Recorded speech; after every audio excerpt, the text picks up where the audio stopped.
So, okay, welcome for Arduino. Here we are going to learn control flow, built-in functions and oops. इस video में हमने कुछ छोटे-मोटे topics ने cover किए थे। इंक्रीमेंट ऑपरेटर्स के भी कुछ प्री इंक्रीमेंट, पोस्ट इंक्रीमेंट क्या होते हैं, break, continue statements, switch cases और हम लास्ट वीडियो का थोड़ा रिकैप करेंगे। फिर वहाँ पर उसके बाद built-in function, objects, classes and the serial objects. ऐसा आज का हमारा कुछ फ्लो होने वाला है। तो कल के हमने वीडियो में कुछ क्वेश्चंस दिए थे, तो उसके ऊपर से एक बार पहले चले जाते हैं कि क्या-क्या हमने क्वेश्चंस दिए थे। सो ऑलराइट ये कल की हमने वीडियो के कुछ यहाँ पे नोट्स डाले थे डिस्क्रिप्शन में और उसके एंड में हमने कुछ क्वेश्चंस डाले थे, जो हमारे कल के टॉपिक से रिलेटेड थे। तो स्टार्टिंग से देखते हैं कि हमने क्या-क्या क्वेश्चंस दिए थे। प्रैक्टिस क्वेश्चंस में हमने सबसे पहले क्वेश्चन दिया था, create 2 integer variable a and b where we have to perform the addition, subtraction, multiplication, division and modulus. तो ये सब तुम्हें पता है एडिशन कैसे करते हैं, a plus b, subtraction modulus मतलब वही होता है, हमें रिमाइंडर निकालना होता है। जब हम 7 डिवाइड बाय 25 करेंगे तब हमारा जो रिमाइंडर आएगा वो इसका आउटपुट आएगा। तो तुम्हें इस एक्सपेक्टेड आउटपुट तुम्हारा ये होना चाहिए था। तुम एक बार देख सकते हो कि ये बहुत ईज़ी क्वेश्चन है, इसलिए इसको बताने की ज़रूरत नहीं है।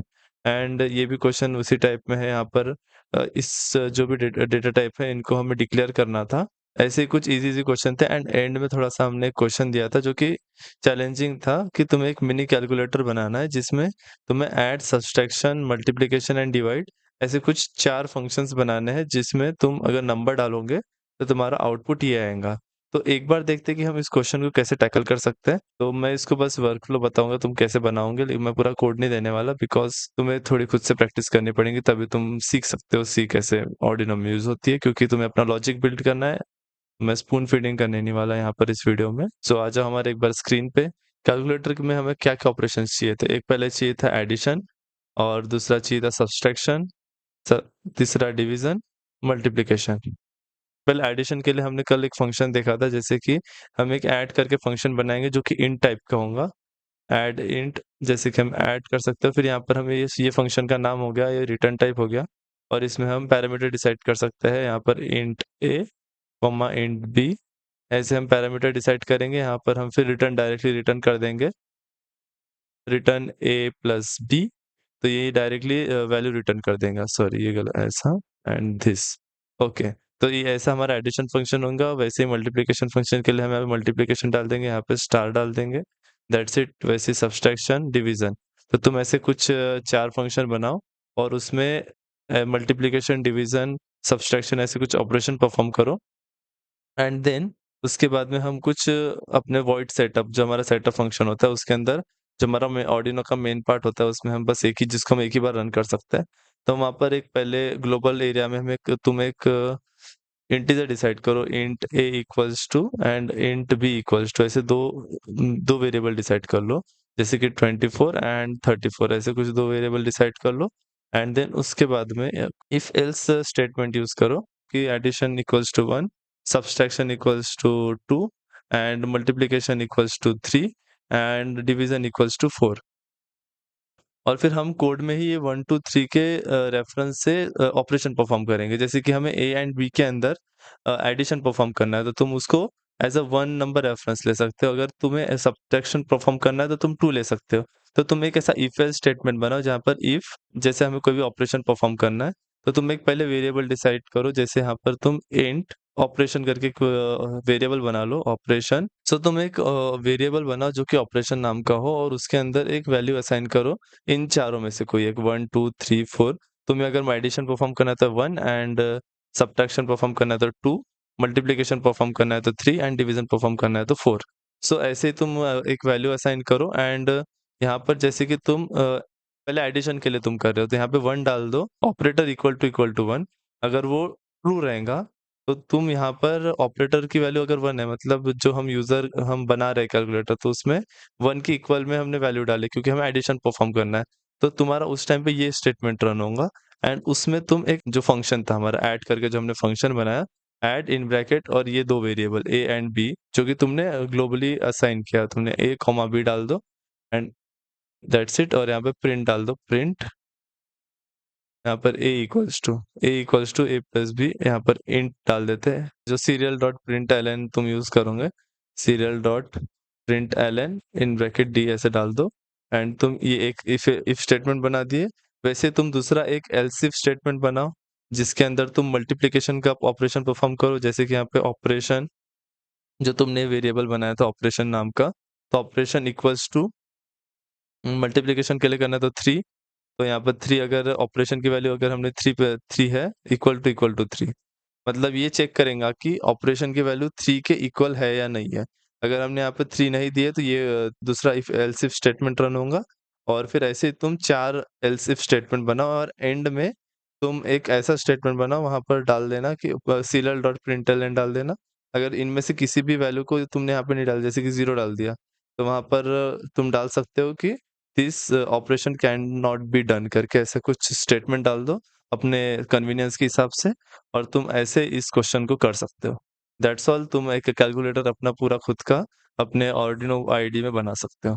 तो इस क्वेश्चन से तुम्हारे क्या-क्या टॉपिक्स कवर हो जाते हैं, तुम यहाँ पर देखोगे कि तुम्हारा इफ एल्स लैडर जो पूरा वो कंप्लीट हो जाएगा।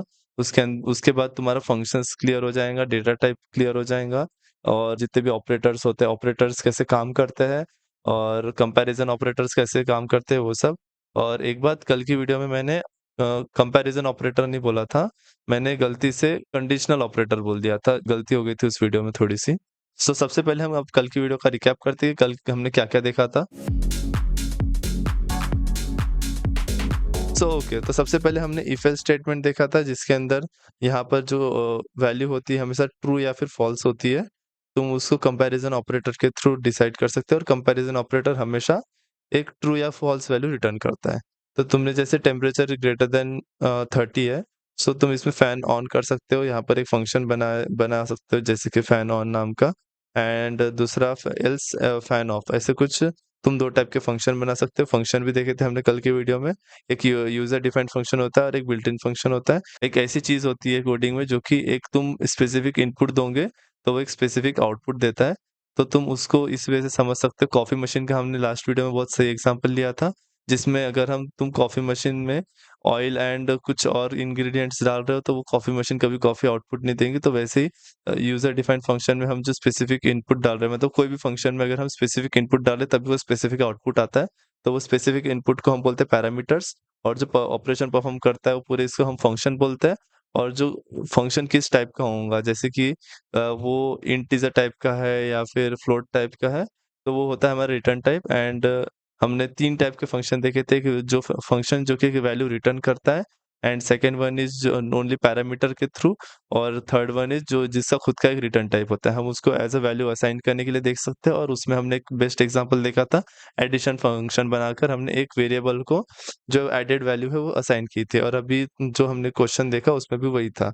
एंड हमने लूप्स देखा था कल की वीडियो में, for loop, while loop and do while loop. For loop में इनिशियलाइज करना होता है, सबसे पहले हमें कोई भी एक वेरिएबल को इनिशियलाइज करते हैं हम स्टार्टिंग के पार्ट में, देन मिडल वाले पार्ट में हम कंडीशन डालते हैं, एंड थर्ड में हम इंक्रीमेंट डिक्रीमेंट जो भी हमें हर एक स्टेप के बाद क्या डिफरेंस आने चाहिए वो हम यहाँ पे डाल सकते हैं। एंड व्हाइल लूप में हम यहाँ पर ओनली ट्रू या फॉल्स वैल्यू डालते हैं, बूलियन वैल्यूज डालते हैं, और हम इस कर्ली ब्रेसेस के अंदर डालते हैं कि जो भी इस हर एक स्टेप में जो भी इंक्रीमेंट होना चाहिए, डिक्रीमेंट होना चाहिए, वो कर सकते हैं। तो इसका भी हमने एक एग्जांपल देखा था। एंड डू व्हाइल लूप में एक ये होता है कि पहले वो रन करता है एंड देन उसके बाद में चेक करता है कंडीशन की वो सही है या नहीं है, जो हम चीज़ रन कर रहे हैं। पहले हम इसमें क्या होता था while loop and for loop में, कि पहले वो चेक करता था कि कंडीशन सही है या नहीं है, उस हिसाब से वो एक स्टेप आगे जाता था। लेकिन यहाँ पे पहले एक स्टेप आगे जाएगा, देन उसके बाद में चेक करेगा कि जो पहले स्टेप हुई है वो ट्रू थी या फॉल्स थी। तो हमने कुछ ऐसे 3 चीज़ें मेजरली कवर की थी कल की लास्ट वीडियो में। तो आज की इस वीडियो में हम कुछ छोटे-छोटे टॉपिक्स कवर करते हैं जो हमने मिस आउट कर दिए थे। तो जब हमने ऑपरेटर्स पढ़ा था, तब ऑपरेटर्स में हमने pre increment and post increment नहीं पढ़ा था। प्री इंक्रीमेंट में क्या होता है, the value is incremented first then used as a expression. जैसे कि तुम इस कोड में देख सकते हो कि इंट i इक्वल्स टू 5 है, and then int x equals to plus plus i। Then इसमें हमारे ये होता है कि i become 6 first and then x equals to 6। तो तुम समझ सकते हो इसमें कि जो i की वैल्यू है पहले इंक्रीज हो रही है, देन x की वैल्यू उसमें असाइन हो रही है। एंड इसमें क्या हो रहा है कि x की वैल्यू 5 है, एंड देन i की वैल्यू जो हो रही है 6 हो रही है। तो इसमें पहले हमारा तो इसमें सबसे पहले हमारा इंक्रीमेंट होता है, देन उसके बाद में वैल्यू असाइन होती है, और यहाँ पर पहले वैल्यू असाइन होती है एंड देन उसके बाद इंक्रीमेंट होता है। ऑलराइट गाइस, तुम अभी इस पूरे कोड का आउटपुट गेस करो, आउटपुट क्या आता है, वीडियो पॉज़ करके सोचो कि आउटपुट क्या आएगा। देन उसके बाद में क्रॉस चेक करो कि मेरा जो आउटपुट आया, वो उससे मैच कर रहा है, नहीं कर रहा है। सो हमारा आउटपुट आया 775, तो तुम अभी देखो कि हमारा आउटपुट कैसा है 775। तो तुम यहाँ पर देख सकते हो कि हमारी पहले i की वैल्यू 5 है, देन हमारी x की value x equals to i plus plus. तो हमारी x की वैल्यू क्या हो जाएँगी इसमें 5 हो जाएँगी, बिकॉज़ मैंने पहले ही बोला था कि पोस्ट इंक्रीमेंट में पहले वैल्यू असाइन होती है, देन उसके बाद में इंक्रीज़ होती है। सो दैट्स इट, यहाँ पर हमारी x की वैल्यू 5 ही रहने वाली है। एंड देन x की वैल्यू हमारी 5 थी, लेकिन उसके बाद में हमारी वैल्यू इंक्रीज़ होके i की वैल्यू क्या हो चुकी है, हमारी 6 हो चुकी है इस पॉइंट ऑफ टाइम पे। जब हम इस स्टेप से आगे जाएँगे, तो इस पॉइंट ऑफ टाइम पे हमारी जो x की वैल्यू है, ये जहाँ इस पॉइंट ऑफ टाइम पे हमारी x की वैल्यू जो है, वो तो ये 5 है, लेकिन जो i की वैल्यू है वो 6 हो जाएँगी। एंड देन उसके बाद में हम इस स्टेप में आ रहे हैं, तो y equals to plus plus i है। तो यहाँ पे पहले हमारी i की वैल्यू इंक्रीज़ हो रही है, जो कि पहले हमारी यहाँ पर क्या थी, i इक्वल्स टू 6 था। तो हम यहाँ पे कमेंट डाल के लिख देते हैं, at this time i is equals to 6। यहाँ पर अभी i की वैल्यू क्या हो गई, 6 हो गई हमारी। देन उसके बाद में इंक्रीमेंट, प्री इंक्रीमेंट, तो हमारी सबसे पहले वैल्यू इंक्रीज़ होंगी। तो पहले वैल्यू इंक्रीज़ होके हमारी क्या आ रही है, 7 आ रही है। 7 आ रही है, देन उसके बाद में y को वो असाइन हो रही है। तो हमारी y की वैल्यू क्या हो जाएँगी, इसमें 7 हो जाएँगी। तो तुमने यहाँ पे y की वैल्यू 7 कर दी है, और i की वैल्यू भी 7 कर दी, क्योंकि यहाँ पर 6 थी, पहले इंक्रीज़ हुई। तो यहाँ पर हम डाल सकते हैं कमेंट में कि eight this time both i and y is 7। तुम ऐसे डाल सकते हो, both i and y is 7। सो इस पॉइंट ऑफ टाइम पे i की वैल्यू भी 7 है और y की वैल्यू भी 7 हो चुकी है। तो हम अगर i की वैल्यू प्रिंट कर रहे हैं यहाँ पर, तो i की वैल्यू प्रिंट करें तो हमारी i की वैल्यू 7 आ रही है, देन i प्लस प्लस। तो i प्लस प्लस में हमने पहले ही बोला था कि पहले i की वैल्यू असाइन होती है, एंड देन उसके बाद में वो इंक्रीज़ होती है। तो इस पॉइंट ऑफ टाइम पे भी हमारी i की जो वैल्यू रहेंगी 7 ही प्रिंट होंगी। एंड देन x की वैल्यू प्रिंट कर रहे हैं हम। x की वैल्यू क्या प्रिंट हो जाएँगी हमारी? x की वैल्यू हमारी हो जाएँगी प्रिंट 5। तो तुम इतना देख सकते हो कि हमारा pre increment and post increment कैसे वर्क करता है। सो ओके, अभी हम देखते हैं ब्रेक एंड कंटिन्यू स्टेटमेंट्स कैसे वर्क करते हैं। तो हमने यहाँ पर बस एक नंबर का एग्जांपल लिया, एक लूप चल रहा है 0 से लेके 10 के बीच में, लेकिन एक i इक्वल्स टू 5 पे तुम्हारा एक जो कोड है वो एरर शो कर रहा है। तो तुमने डाल दिया कि if i equals to 5 then break. तुम इसको ऐसे भी डाल सकते हो कर्ली ब्रेसेस के अंदर। देन उसके बाद में प्रिंट एलन, वो इफ कंडीशन में नहीं आता, वो लूप के अंदर आ रहा है। देन उसके बाद में वैसे तुम पहले i की वैल्यू 0, तो यहाँ पर i इक्वल्स टू 5, ये कंडीशन फॉल्स हो रही है तो ब्रेक नहीं होगा। तो उसके अंदर नहीं गया, then serial print i equals to 0, 1, 2, 3, 4, 4 तक के प्रिंट किया। उसके बाद में हमारी i की वैल्यू इंक्रीज़ होके 5 हो चुकी है अभी। इस पॉइंट ऑफ टाइम पे 5 हो चुकी है, तो उसने यहाँ पे इफ कंडीशन में गया एंड वो चेक किया कि भाई हमारी i की वैल्यू 5 हो रही है, तो इसमें एरर शो करेगा। तो एरर शो करेगा, इसलिए हम उस पॉइंट ऑफ टाइम पे उस पूरे स्टेट, मतलब जो भी हमारा कोड रन हो रहा है, उस पॉइंट ऑफ टाइम पे हम उस कोड से बाहर निकल जाएँगे, लूप से बाहर निकल जाएँगे। ऐसे ही तुम ब्रेक स्टेटमेंट का यूज़ कर सकते हो। तो कंटिन्यू ऐसे वर्क करता है, तुम्हें अगर 1 से लेके 10 तक एक वैल्यू नंबर प्रिंट करना है, लेकिन तुम्हें 5 नंबर नहीं चाहिए। इस पॉइंट ऑफ टाइम पे तुम्हें 1 से लेके 10 तक के प्रिंट करना है, बस 5 नंबर नहीं चाहिए। तो तुम ऐसे 2 बार लूप रन करने से अच्छा, तुमने पहले 1 से लेके 4 तक के रन किया, देन उसके बाद में 6 टू 10 रन किया। तुम्हें ये रन करने से अच्छा तुम एक कंटिन्यू करके कीवर्ड होता है, तुम उसको रन कर सकते हो। तो तुम यहाँ पर देख सकते हो, वैसे दूसरा कोड है, तो तुम यहाँ पर इसी कोड में देखते हैं अगर हम, तो हमें 5 नहीं चाहिए इस कोड में, तो तुम यहाँ पे कंटिन्यू डाल दोगे। कंटिन्यू डाल दोगे तो तुम्हारे जो भी नंबर है जो तुम्हें नहीं चाहिए, तुम इसके अंदर डाल देना, इस कंडीशन के अंदर if i equals to 5 then continue. तो तुम्हारे यहाँ पे 0 से लेके 0, 1, 2, 3, 4 एंड 5 स्किप हो जाएगा। तो यहाँ पे 6, 7, 8, 9 एंड बस हो गया। तुम्हारे ऐसे कुछ नंबर आउटपुट आ जाएगा इसका, अगर तुम्हें कोई भी एक नंबर नहीं चाहिए तो। तो इस कोड में क्या हो रहा है हमारे, वो देखते हैं अभी। For int i equals to 0 and i is less than 6, i plus plus and i modulus 2 equals to 0। तो हमें इस कोड में ओनली ऑड नंबर्स चाहिए। तो यहाँ पे ओनली ऑड नंबर, अगर हमें कोई भी नंबर ऑड नंबर की सीरीज़ प्रिंट करनी है या फिर इवन नंबर की सीरीज़ प्रिंट करनी है, तो तुम ऐसे कर सकते हो कि पहले तुम 0 से लेके 10 तक के कुछ सीरीज़ ले लो, देन उसके बाद में कुछ एक कंडीशन डालो जिसमें वो ऑड नंबर हो रहा है। तो अगर तुम्हें ऑड नंबर नहीं चाहिए तो तुम्हें पहले कंडीशन डालने पड़ेंगे कि वो ऑड नंबर हो। देन उसके अंदर तुम कंटिन्यू डाल दोगे, तो वो जितने भी ऑड नंबर रहेंगे वो पूरे उस कंडीशन से बाहर निकल जाएँगे, मतलब लूप उस टाइम पे रन नहीं होगा, एग्ज़ीक्यूट नहीं होगा एंड उस कंडीशन को स्किप करके अगली स्टेप पे चला जाएगा। तो तुम ऐसे ब्रेक एंड कंटिन्यू नाम के स्टेटमेंट्स को यूज़ कर सकते हो, सॉरी कीवर्ड्स को यूज़ कर सकते हो। तो एक पास करके होता है, लेकिन वो पाइथन में होता है, हमारे सी प्लस प्लस में नहीं होता। सो अभी हम देखते हैं स्विच केसेस।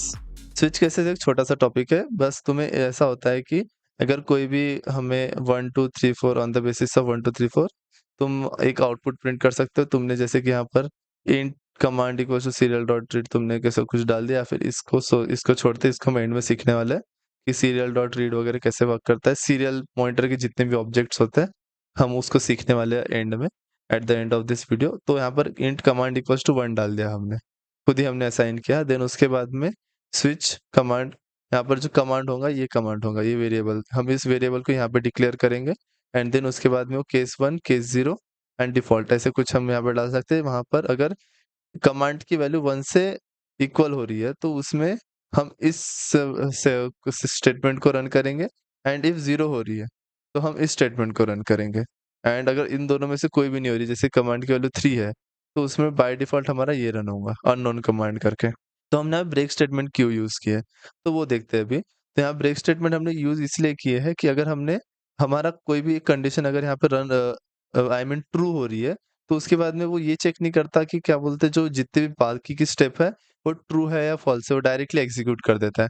अगर हमने एक कोड देख सकते हैं कि यहाँ पर अगर हमें कुछ भी एक प्रिंट करना है, मतलब इस डिजिटल राइट की जगह हमें सीरियल प्रिंट करना है, कुछ एक नंबर, जैसे कि हमें यहाँ 1 प्रिंट करना है, यहाँ पे 2 प्रिंट करना है एंड बाय डिफ़ॉल्ट हमें 0 प्रिंट करना है। तो तुम यहाँ पर देख सकते हो कि अगर हमें 1 प्रिंट करना है, अगर यहाँ पे जो कमांड की वैल्यू 1 हो चुकी है, जो कमांड इक्वल्स टू 1 है, तो उसके बाद में पहले ये 1 तो प्रिंट होगा ही, लेकिन उसके बाद में चेक नहीं करने वाला कि ये वाली कंडीशन ट्रू है या नहीं है या फॉल्स है।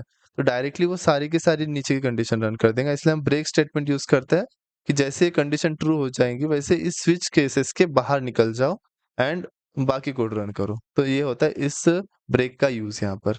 एंड डिफ़ॉल्ट कीवर्ड का यूज़ यहाँ पर इतना सा ही है कि अगर यहाँ से कोई भी वैल्यू 0 एंड 1 मैच नहीं कर रही है, तो बाय डिफ़ॉल्ट एक दूसरा नंबर प्रिंट कर दो, serial dot println equals to unknown या फिर 0, जैसे हमने यहाँ पे देखे थे। ये जैसे 2 कर रहा है, 1 कर रहा है, वैसे 0 प्रिंट करेगा। बस ऐसे ही यहाँ पर स्विच केसेस का यूज़ होता है। तुम एक क्वेश्चन इसके ऊपर मैं दूँगा एंड में, तो तुम उसके ऊपर प्रैक्टिस कर सकते हो। एंड में आई मीन हम नोट्स में अटैच कर देंगे स्विच केसेस के ऊपर एक क्वेश्चन, क्योंकि हमने लास्ट वीडियो में स्विच केसेस नहीं समझाया था, तो तुम देख लेना एक बार। कि कल हमने फंक्शंस देखा था, फंक्शंस कैसे वर्क करते हैं। तो हम अभी कुछ बिल्ट इन फंक्शंस देखते हैं जो कि आर्डिनो के अंदर बहुत इंपॉर्टेंट होता है। तो सबसे पहला पिन मोड। जो पिन मोड हमारा फंक्शन होता है वो ऐसे वर्क करता है, हमें वहाँ पर एक पिन एंड एक मोड, हमें 2 वैल्यू इनपुट देनी होती है, वो इस हिसाब से एक फंक्शन परफॉर्म करता है आर्डिनो के अंदर। तो ये जो पिन होता है, हमें यहाँ पर पिन नंबर डालना पड़ता है, जो आर्डिनो का पिन नंबर होता है उससे मैच होता है ये। एंड मोड, वो जो पिन नंबर है वो हमारा आउटपुट देगा या इनपुट देगा, वो हमें यहाँ पे डिक्लेयर करना होता है। तो हम यहाँ पर एज़ अ पैरामीटर डालते हैं एक प पिन नंबर एंड उसका ऑपरेशन, वो क्या करने वाला है। तो हमें वो आर्डिनो को असाइन करना होता है। तो आर्डिनो कुछ अपने अंदर फंक्शन परफॉर्म करता है एंड देन उसके बाद में उस नंबर के पिन को चेक करता है कि वो 30 नंबर का पिन है या नहीं है, एंड देन उसके हिसाब से उसको इनपुट या आउटपुट क्या करना है वो डिसाइड करता है। अभी हम देखते हैं डिजिटल राइट कैसे वर्क करता है। डिजिटल राइट में हम 2 पैरामीटर असाइन करते हैं, एक पिन एंड एक वैल्यू। तो यहाँ पर वैल्यू मतलब 2 वैल्यूज़ होती हैं, यहाँ पर एक हाई करके होती है, high and second one is low. तो इन दोनों वैल्यू का मतलब हाई मतलब 1 होता है एंड लो मतलब 0 होता है, मतलब बाइनरी केस में। तो हम जो डिजिटल पिन्स होते हैं, अगर हमारे पास कोई 30 नंबर का पिन है, जो भी डिजिटल नंबर का पिन है 1 2 3 4 5 6 जो भी हम देख सकते हैं, उन डिजिटल पिन को हाई वैल्यू प्रोवाइड करना है या लो वैल्यू, मतलब वो डिजिटल पिन ऐसे 1 वर्क करेगा या 0 वर्क करेगा, तो तुम यहाँ पर उसको दे सकते हो कि एक डिजिटल पिन, जैसे कि हमारे पास एक है 30 नंबर का डिजिटल पिन है एंड हम उसको 1 दे रहे हैं, तो वो 1 देंगे तो मतलब वो 5 वोल्ट का आउटपुट देगा। कोई भी सेंसर को या फिर कोई भी आउटपुट डिवाइस को। तुम इसको मल्टीमीटर से चेक कर सकते हो, जो तुम्हारे आर्डिनो के अंदर 30 नंबर का पिन है, तुम उससे एक जम्पर वायर कनेक्ट करो एंड उसको मल्टीमीटर पे चेक करो कि वो हाई पे क्या आउटपुट दे रहा है एंड लो पे क्या आउटपुट दे रहा है। तो तुम्हें समझ में आ जाएगा, हाई पे वो एप्रॉक्स 5 वोल्ट का आउटपुट देगा एंड लो पे 0 वोल्ट का आउटपुट देगा। तो ये होता है हमारा डिजिटल राइट का यूज़। एंड वैसे ही अब डिजिटल रीड। तो डिजिटल रीड का क्या वर्क होता है अभी हम देखते हैं। तो डिजिटल रीड ऐसे वर्क करता है कि अगर हमने कोई भी सेंसर हमें डिजिटल वैल्यू प्रोवाइड कर रहा है, मतलब अगर हमारा कोई एक सेंसर है जो कि हमें ज़ीरोज़ एंड वन्स में वैल्यू प्रोवाइड कर रहा है, तो ये डिजिटल रीड उसको नोट करता है। तुम यहाँ पर देख सकते हो कि ये एक वैल्यू रिटर्न कर रहा है, मतलब इसका एक रिटर्न टाइप भी है, जो कि इंटीजर टाइप का होगा। तो इंटीजर टाइप का रिटर्न टाइप है, मतलब वो बाइनरी वैल्यू दे रहा है। तो बाइनरी वैल्यू दे रहा है, तो बाइनरी वैल्यू में क्या हो सकता है डिजिटल में, ज़ीरोज़ या 1।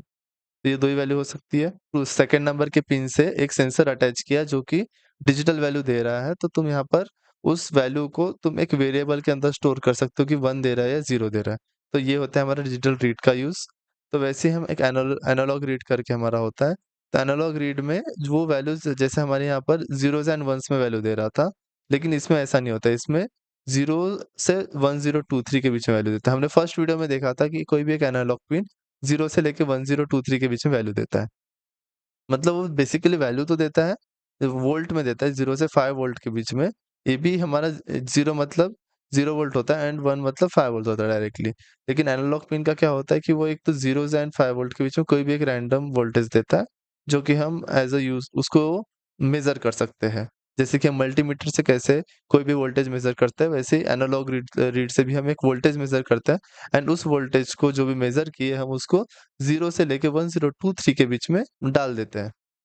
अगर हमारा कुछ इसके बीच का है 2.5 है, तो हम इसको 2.5 से इसके बीच का कोई एक नंबर हम उसको असाइन कर सकते हैं, जैसे कि 0 से कुछ 500 समथिंग हमें एक एनालॉग वैल्यू आएँगी, तो हम उसके अंदर v के अंदर स्टोर हो जाएँगी वैल्यू। मतलब एक सेंसर ने सॉइल सेंसर का तुम एक एग्ज़ाम्पल ले सकते हो कि उसने एक एनालॉग वैल्यू रीड किया एंड उसका जो मॉइस्चर लेवल था, उससे वजह से कुछ एक वोल्टेज उसने दिया कि कुछ 2.5 वोल्टेज दिया उसने एंड 2.5 वोल्टेज आर्डिनो ने रीड किया मतलब एज़ अ मल्टीमीटर वो इनपुट नहीं ले रहा है, वो बस रीड कर रहा है। जैसे कि हमारा मल्टीमीटर क्या करता है कि हम एक कोई भी वोल्टेज को रीड करते हैं, ना कि हम उसको एज़ अ इनपुट लेते हैं। तो वैसे ही आर्डिनो ने उस वोल्टेज को एज़ अ इनपुट लेने की वजह उसको मेज़र किया एंड उस मेज़रमेंट से उसको जो वोल्टेज मिला, उस वोल्टेज को उसने 0 से लेके 1023 के बीच में कन्वर्ट कर दिया। तो तुमने उसको एक वैल्यू मिल जाएगी उसमें V की जो सॉइल सेंसर उसको देगा।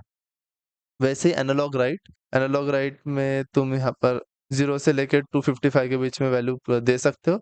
लेकिन ये जो एनालॉग राइट होता है, ये एनालॉग पिन को नहीं देते हम, ये डिजिटल पिन को देते हैं। जो पीडब्ल्यूएम सिग्नल बोला था मैंने, जो पीडब्ल्यूएम सिग्नल पिन होते हैं, उसको मैंने बोला था कि 0 से लेके 255 के बीच में उसकी वैल्यू देते हैं हम लोग। तो हम यहाँ पर एनालॉग राइट के अंदर जैसे कि 9 नंबर का एक पीडब्ल्यूएम सिग्नल पिन होता है। पीडब्ल्यूएम सिग्नल पिन को हम ऐसे डिनोट करते हैं। आर्डिनो के अंदर तुम देख सकते हो कि जो इस पिन के सामने ऐसा होगा, तुम उसको एक सॉरी पीडब्ल्यूएम सिग्नल पिन बोल सकते हो।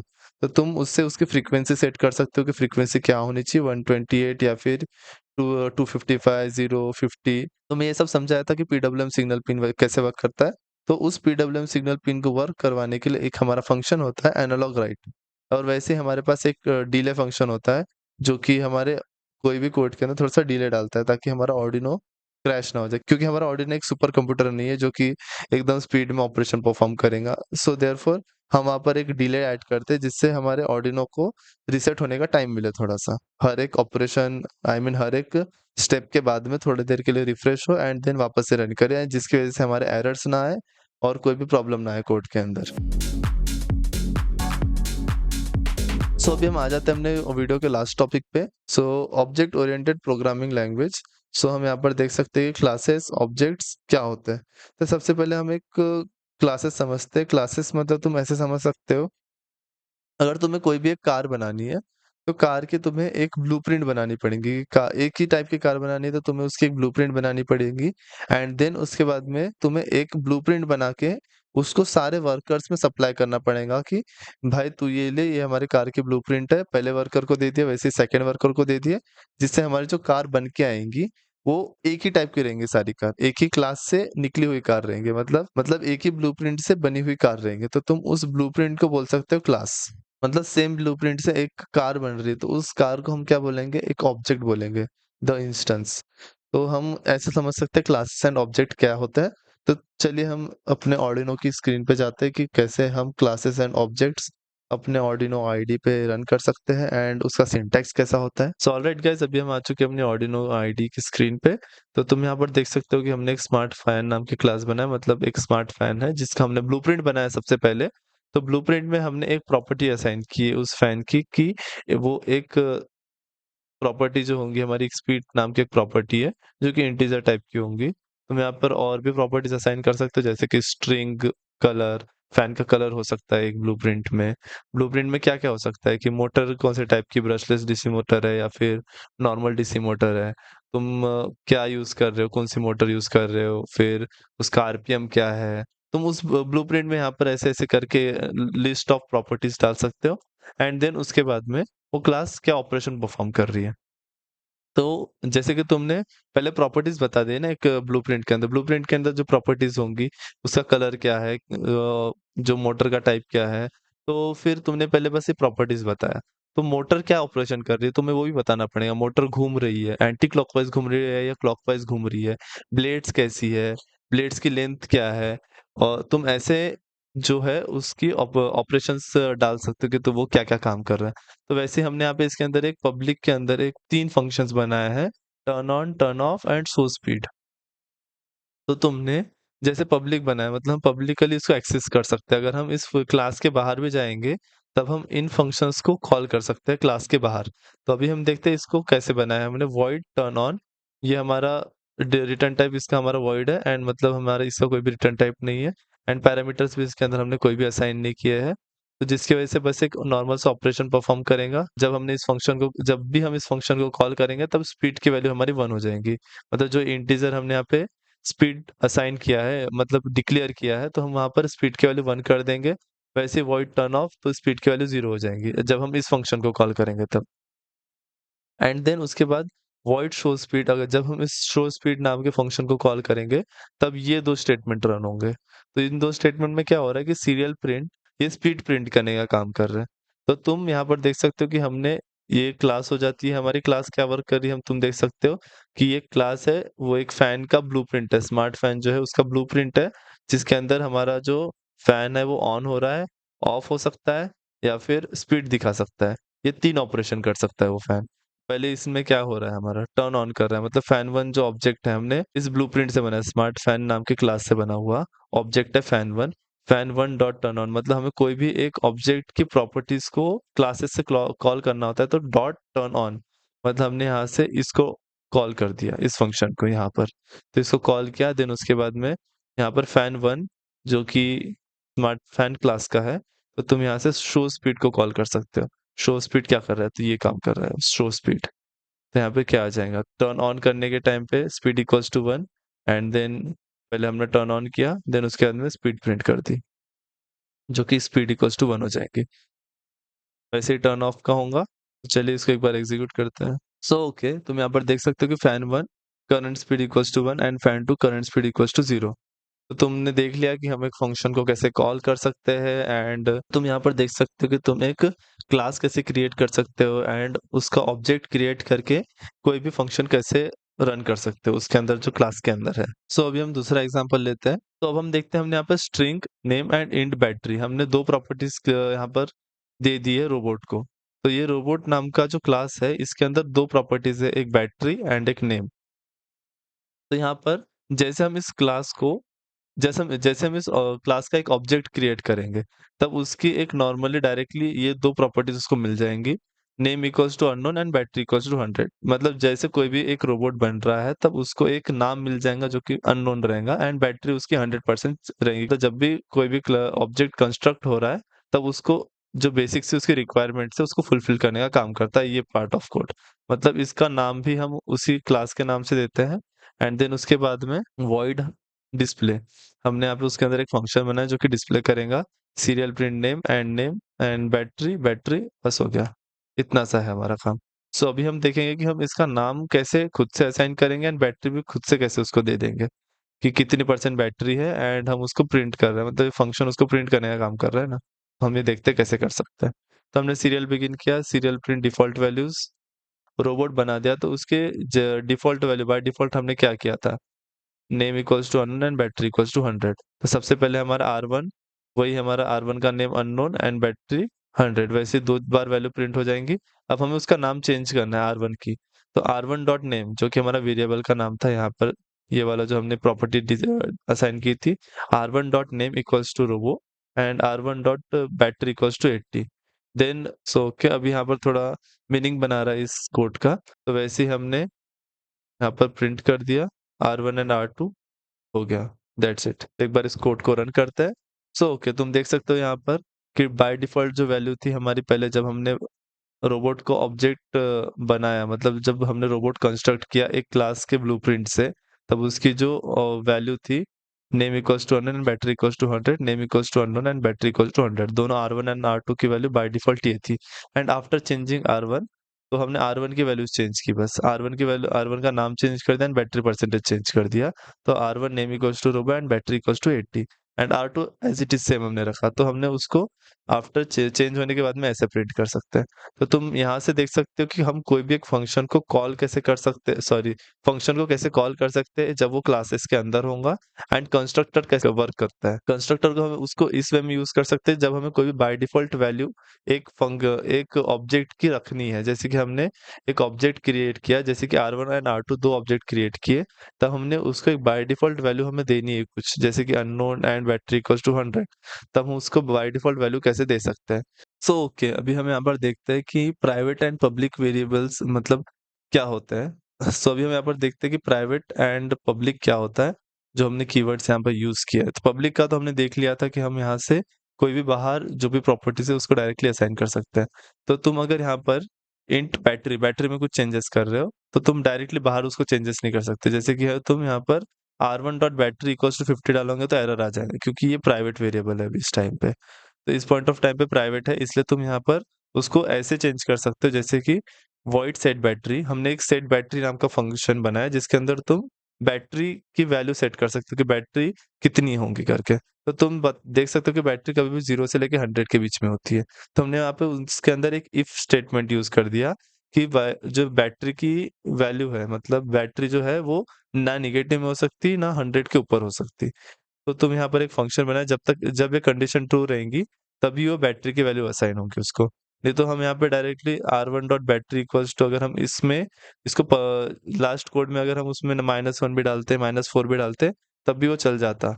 लेकिन उससे हमारा कोड या फिर आउटपुट में हमारी प्रॉब्लम आती ना कि बैटरी भाई कैसे हमारी निगेटिव में जा रही है एंड 100 के ऊपर कैसे जा रही है बैटरी। तो उससे एक तो हमें समझने में प्रॉब्लम आती और हमारा कोड देखने में बहुत इनकन्वीनिएंट लगता, जिसकी वजह से हमने यहाँ पर बैटरी परसेंटेज को प्राइवेट रखा। एंड बैटरी परसेंटेज को प्राइवेट रखा और उसके अंदर जो भी हम इनपुट डाल रहे हैं, जैसे सेट बैटरी करके हम एक फंक्शन बनाए जिससे हम यहाँ पर इनपुट डाल सकते हैं। तो तुम इस तरीके से पब्लिक एंड प्राइवेट वेरिएबल को समझ सकते हो, कैसे तुम इसको यूज कर सकते हो। जैसे कि तुम यहाँ पे देख सकते हो कि हमने बैटरी नाम का जो वेरिएबल है, हमने उसको उसी क्लास के अंदर कॉल किया है, ना कि क्लास के बाहर कॉल किया है। अगर तुम कोई भी एक प्राइवेट वेरिएबल को क्लास के बाहर कॉल करोगे तो ऑब्वियस है एरर आएगा, एंड अगर क्लास के अंदर ही कॉल कर रहे हो तो तुम्हें कोई एरर नहीं आने वाला। तो हम इस क्लास के अंदर हम इसको शो भी कर सकते हैं, फंक्शंस के अंदर यूज भी कर सकते हैं। हम उस वेरिएबल को फंक्शंस के अंदर यूज करें, लेकिन हम इसको डायरेक्टली बाहर एक्सेस नहीं कर पाएंगे। तो यही है हमारा उप्स, जो कि हमें रिक्वायर्ड है हमारे ऑर्डिनो के लिए। ओके, अभी हम देखते हैं बिल्ट इन ऑब्जेक्ट्स जो होते हैं हमारे ऑर्डिनो के अंदर। तो हमने हमारा एक बिल्ट इन ऑब्जेक्ट होता है सीरियल नाम का। तो हम उस सीरियल नाम के ऑब्जेक्ट को अलग-अलग चीज़ें परफॉर्म करने के लिए यूज़ कर सकते हैं।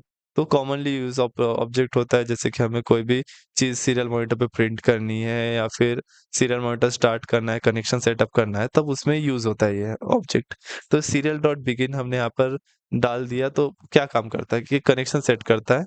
एंड जैसे बिगिन हमने वहाँ पे फंक्शंस देखे थे, शो स्पीड वगैरह, उसके अंदर हमने पैरामीटर्स कोई असाइन नहीं किए थे। लेकिन इसके अंदर हम एक पैरामीटर असाइन किया है जो कि एक स्पीड देते हैं हम एज़ अ इनपुट, कि हमारे बोर्ड की स्पीड कितनी होने वाली है एंड कनेक्शन स्पीड कितनी होंगी पूरे ओवरऑल सिस्टम की, जब हम कम्युनिकेट कर रहे हैं।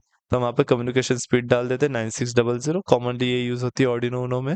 एंड वैसे ही प्रिंट करना है कोई भी चीज़, तो हम वहाँ पर सीरियल डॉट प्रिंट एलन या फिर प्रिंट कुछ ऐसे फंक्शन डालते हैं जिसके अंदर हम एक पैरामीटर डालते हैं, स्ट्रिंग स्ट्रिंग डालते हैं, जिसके अंदर जो भी हम डालेंगे वो डायरेक्टली सीरियल मॉनिटर के ऊपर प्रिंट होके आ जाता है। एंड वैसे ही अवेलेबल एंड रीड करके होते हैं। तो तुम इसको सर्च करो कि ये कैसे वर्क करते हैं एंड इसके क्या फंक्शनैलिटीज़ होती है। तो हम इसको नेक्स्ट वीडियो में बताएँगे कि कैसे वर्क करता है। तुम भी थोड़ा रिसर्च करो, बिकॉज़ आर्डिनो सीखने के लिए सेल्फ लर्निंग बहुत इम्पोर्टेंट होती है, क्योंकि हर एक सेंसर्स एंड हर एक सिस्टम को हम इस अपनी सीरीज़ में कवर नहीं कर सकते। अगर हम ऐसे कवर करने गए तो हमारी 1-2 साल तक ये कभी सीरीज़ कंप्लीट नहीं होने वाली। देयरफॉर तुम भी खुद से सेल्फ लर्निंग करो, हर एक कीवर्ड सीखो, खुद से कुछ ट्राई करो, तभी तुम्हें एक प्रॉपर एम्बेडेड सिस्टम इंजीनियर बोला जा सकता है। So that's all for this video. Thank you and please do like, share, subscribe my channel.